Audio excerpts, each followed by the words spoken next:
Hello all you YouTubers out there.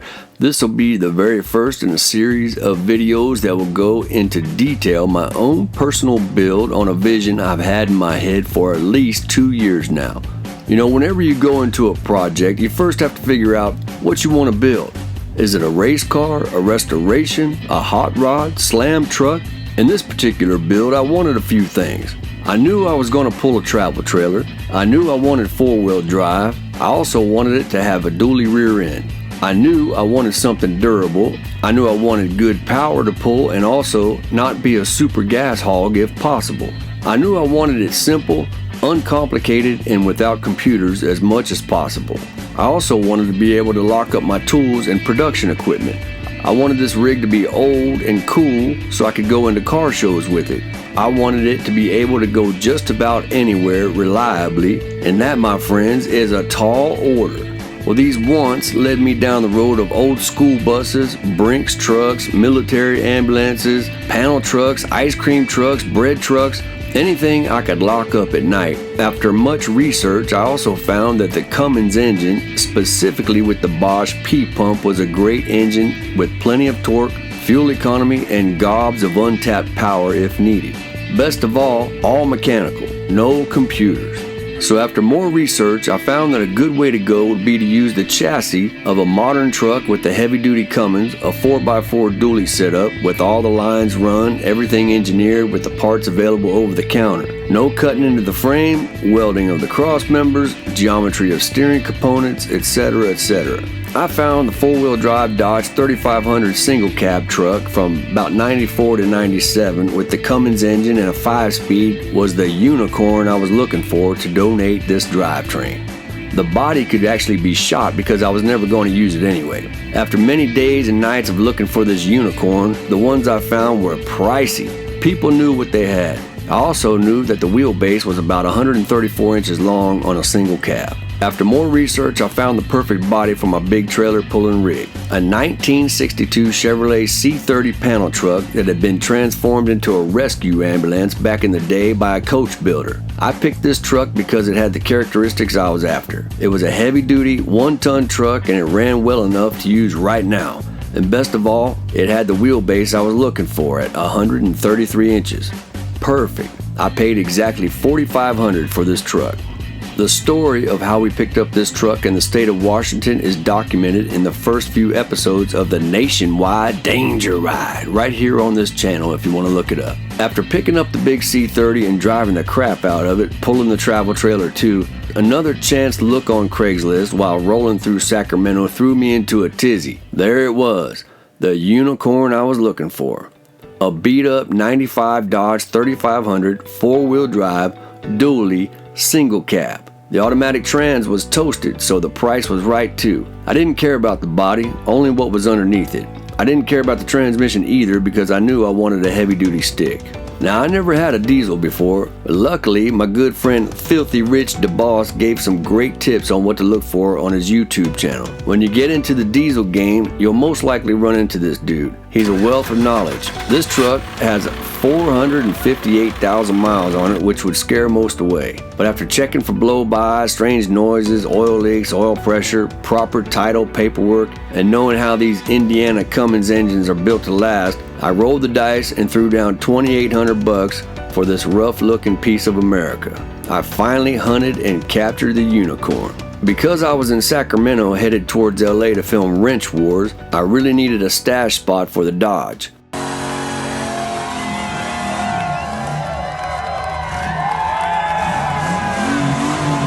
I could tow it to LA and work on it at El Rey's, but with a bad trans, I'd have to push that heavy dog in and out of the tight parking lot every night while we filmed there. That day, I hit up the Blue Collar Nation on Facebook. Do you know, within 48 minutes of that post, I secured a spot on a ranch nearby from a guy I'd never met. This is where Eddie Ramos and Charlie Martinez come into the picture.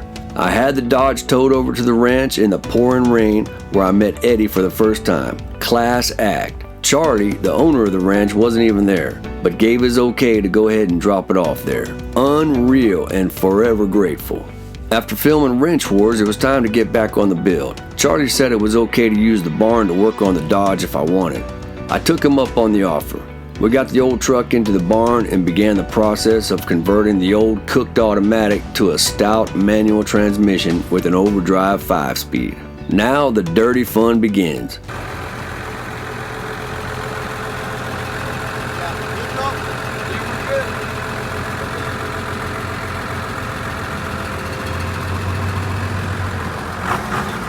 I'm making noise like I'm driving.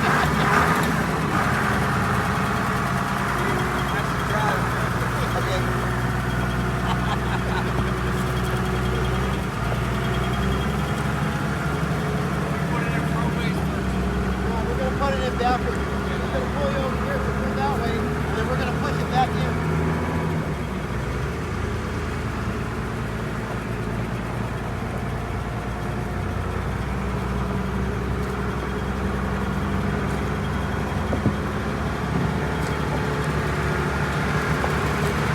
So you're going to turn up that way, baby.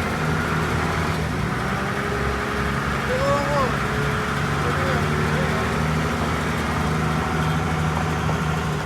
Okay, good.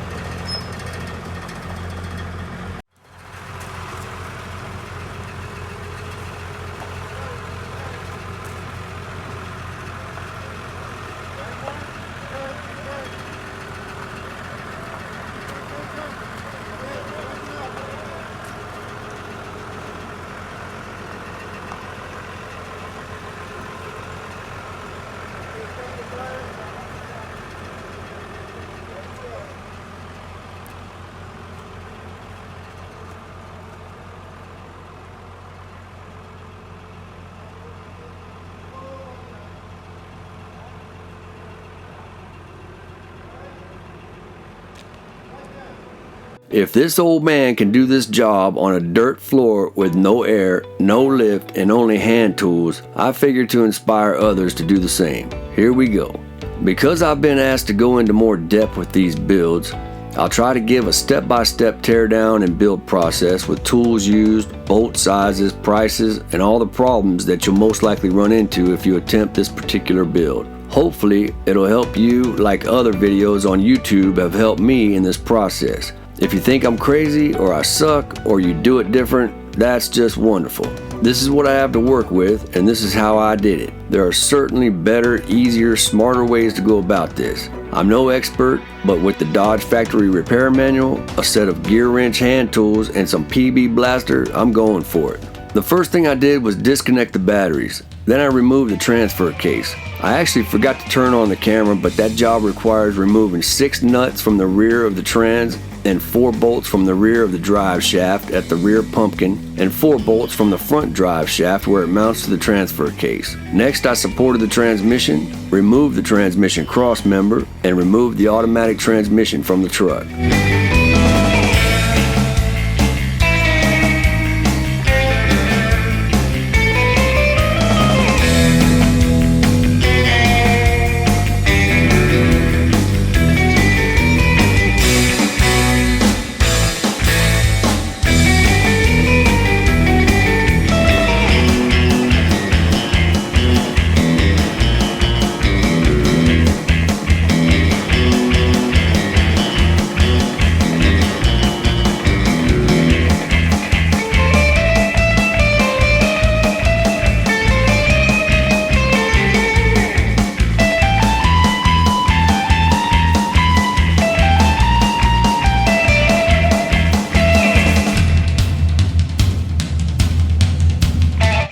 To remove the torque converter bolts, there's a small cover on the passenger side of the adapter plate.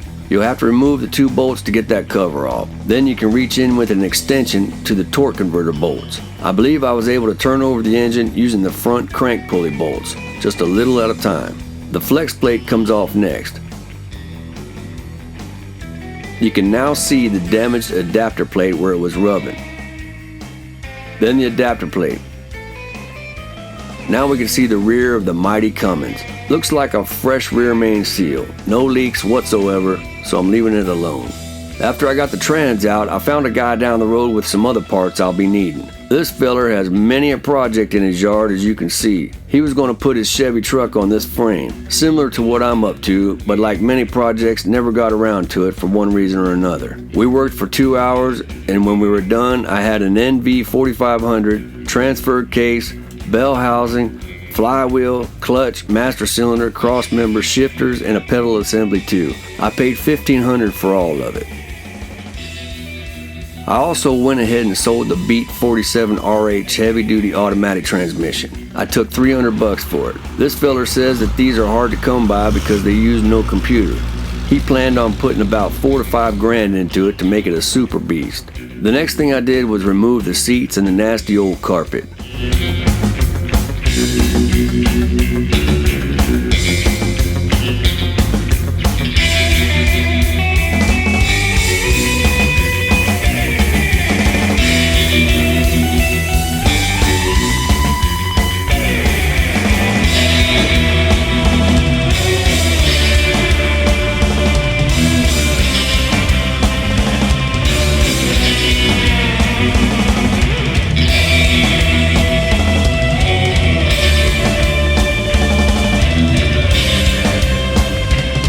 It's always amazing to me what you can learn from the contents of an old ride. Things you find under the seat. Dude likes sunflower seeds. But, what else you like? Right there.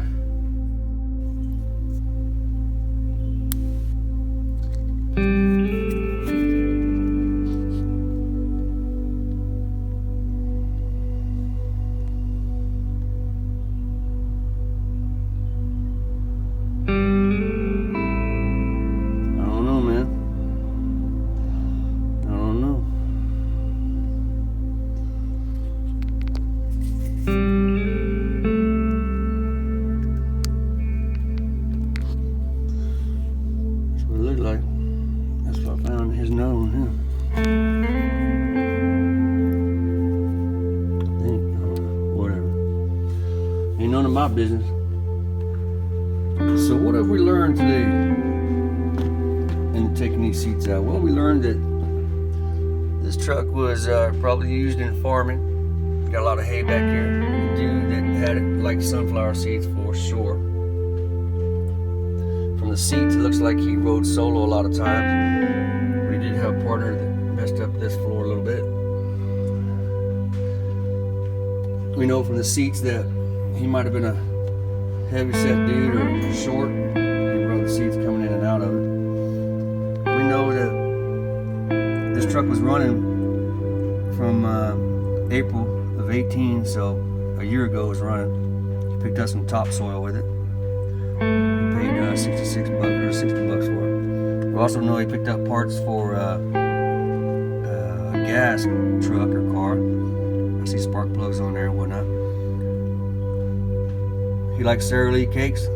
He might have been an addict with a needle that we saw, and he left me $1.57. Appreciate it, buddy. So this old farm truck, man, that's what we know. He liked the sunflower seeds, and he might have been a drug addict, maybe. There you go. I next had to get rid of the funky old aftermarket alarm wiring and a Hackleberry trailer brake setup. Here's another reason to get yourself the factory repair manual if at all possible. Wiring diagrams are invaluable tools when fooling with this stuff. After much research, I decided to go ahead and bite the bullet for a new NV4500 transmission from Zumbrota. I found that the price was right from Summit. I figured I'd just sell what I had left over from the used driveline I picked up. I also ordered a new South Bend clutch and master slave cylinder setup from Summit as well. As usual, the parts arrived quickly, and from what I researched online, this should be a stout setup for my rig. Here are the part numbers and the prices from Summit. I have to say, like I do in all my videos, Summit always comes through for me. I appreciate you fellas.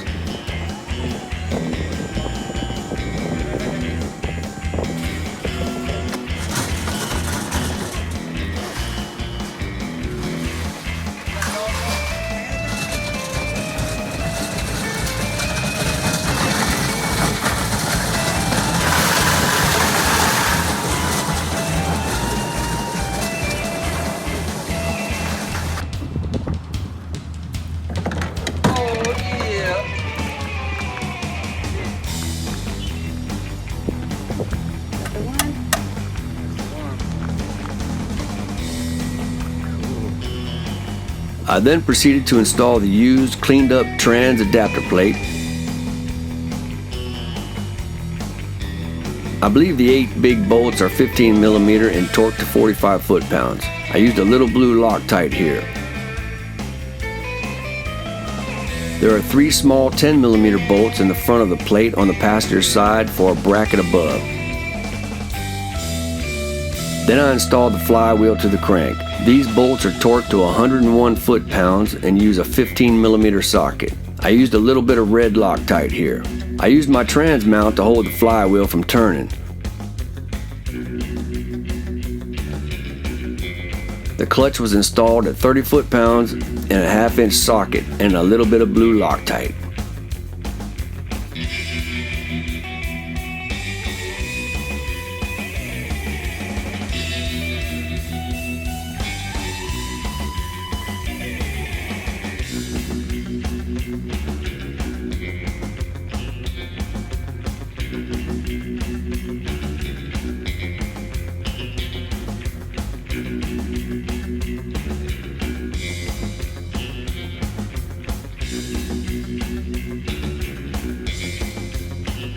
The starter went back in with a 7/16 at 40 foot-pounds. Next, I installed my new Zumbrota NV4500 5-speed.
I was able to use my same cleaned up cross member, but I had to use the mount off of the donor setup.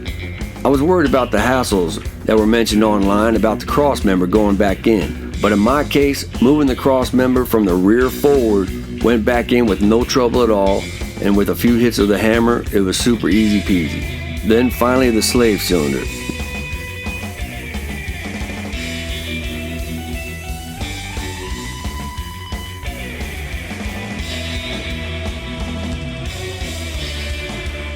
Now before you say, you should have taken off that zip tie on the end of that push rod. Well, according to the instructions from South Bend Clutch, you leave that on because it keeps the push rod in place. The first time you press your clutch pedal, that little zip tie will snap right off and you're good to go. In the cab, I installed the new clutch pedal assembly. I was able to remove the rod that holds the pedals without removing the holder by removing the C-clips on both ends. I used a bit of PB Blaster and I drove the rod out, I believe, towards the passenger side. Once you get a hold of the end of it, it will slide on out. Just use a little finesse. Alright kids, so brake pedal's out. Let me show you where we're at real quick. So this is the brake pedal you're going to need to take out to get your clutch pedal up in there. It's held in place with this rod, goes through that there. C-clips. These C-clips hold the rod on. Just got to tap those out of this rod. Let's see if I can get that picture for you. So there's the rod, C-clips. Hold that on. Pretty self-explanatory. I clean this up and I'm going to lube it up with some grease here in a second. And let's see if you can get a look up in here. That rod,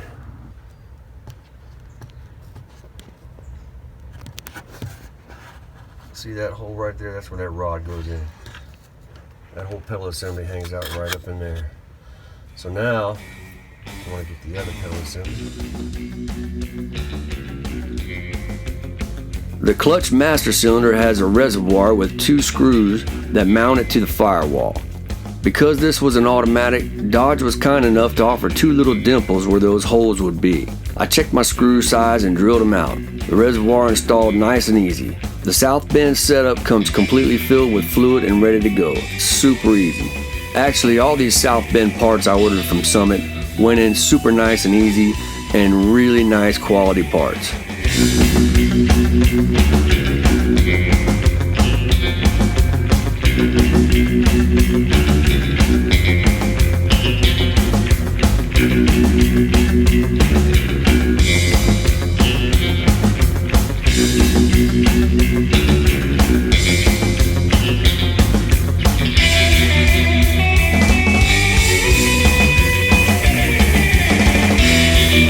Next, it was time to mount the transfer case.